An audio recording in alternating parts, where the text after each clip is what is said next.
11 दिनर बरगड़ धनुजात्रा समाप्ति पर आज कंस महाराज श्रीक्षेत्र को आसी श्रीक्षेत्र में बुड़ पकेबे आज महोदधि और निज पाप को क्षमा करेंगे बोली सी आज जहाँ निवेदन करेंगे सी आसी शंकराचार्य मठ को आम साधारणतः आलोचना करवा। आज्ञा कौन कहे ये भूमिकार अवतीर्ण होती विश्व प्रसिद्ध धनुजात्रा आपंकर अनुभूति विषय कहे?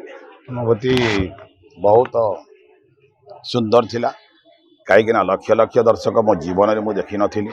हजार हजार कलाकार मो जीवन में देखी नी ऑडिशन भी देते ऑडिशन सर्वप्रथम चयन होता 44 जन आवेदन पकई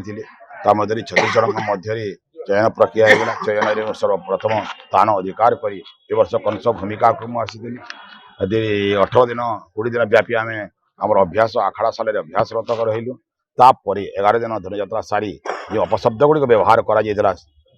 से श्रीकृष्ण को प्राश्चित निमंते आज मु पूरी आसी क्षमा प्रार्थना कौन कले शंकराचार्य को क्षमा करदे कि से सुंदर गोटे मंतव्य देले जे कृष्णर प्रकृत भक्त से ही कंस भूमिका निभे पार। आपण केते कृष्ण भक्त कृष्ण केते ध्यान छोटोटी दिन मो जन्मर पितामाता मते श्रीकृष्ण मंदिर रे माने सोई देथिले माने अर्पण कर देले छोटोटी दिन पितामाता मते अर्पण कर दी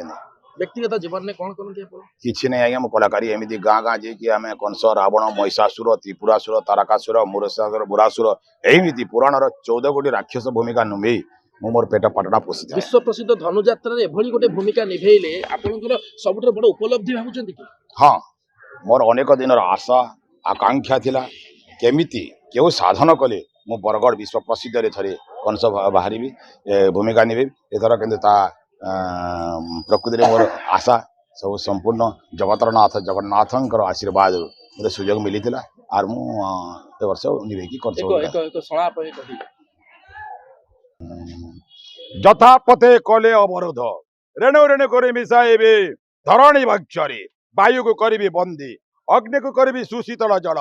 तथापि जदि हुए बाधा दिए कृष्ण बड़ रामे एक खड़गे करी शिर छेदन फेंगी देवी प्रचंड अडले बंची न रहिब एकंसर कालकंटक निष्कंटक राजभोग करिब मामु कंसासुर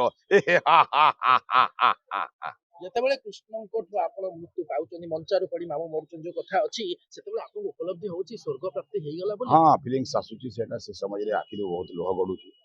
स्वयं सेमिति 11 दिन परिश्रम करिके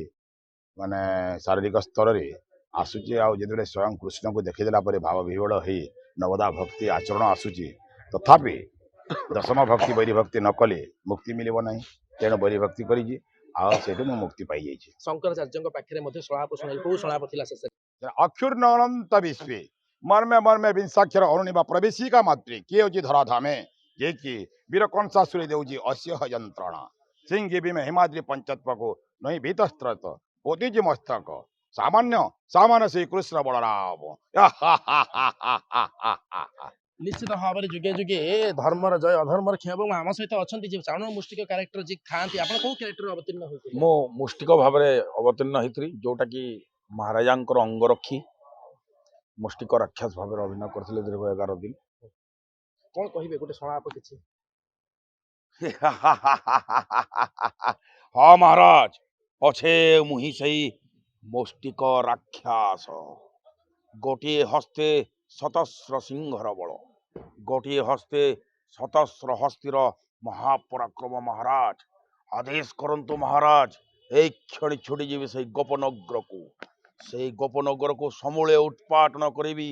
ओ कृष्ण बलराम को निधन करी फिंगी समुद्र गर्भरे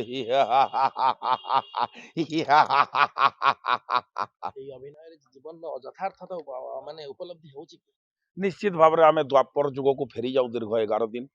सतरे जमती लगे महाराजा मुसई मुष्टिक अंगरक्षी भाव में तेणु बहुत खुशी लगे। आज्ञा निश्चित भाव में जहाँ देखुले बरगढ़ धनुजात्रा विश्व प्रसिद्ध एवं एथिरे चारण मुष्टिक भूमिका कहतु विशेषकर कंस महाराज की भूमिका कहतु समस्ते भगवान को पाखरे आज निवेदन कर पाप धोई हो जाऊ आने सी आज श्रीक्षेत्र धाम आसी